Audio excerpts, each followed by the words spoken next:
Bartolomeo Ferracina, nato a Solagna nel 1692 e vissuto sino al 1777, è stato un vero genio nel domare l'acqua ai suoi voleri, tanto che la Serenissima gli assegnò importanti incarichi.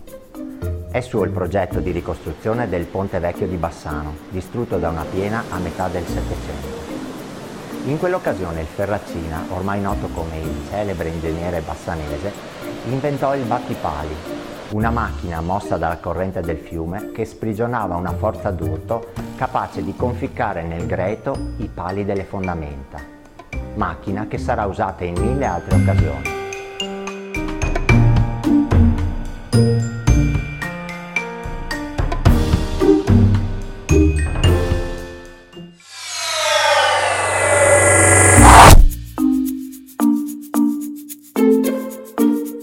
Ma il suo hobby, come diremo oggi, erano gli orologi, che costruì con l'aiuto dei figli Giambattista e Maria nella sua officina nella natia Solagna. Ne realizzò di splendidi, che oltre a segnare le ore davano le fasi lunari, i segni dello zodiaco e 1000 altri congegni. Il più noto è quello che si trova sulla Torre dei Mori in piazza San Marco a Venezia.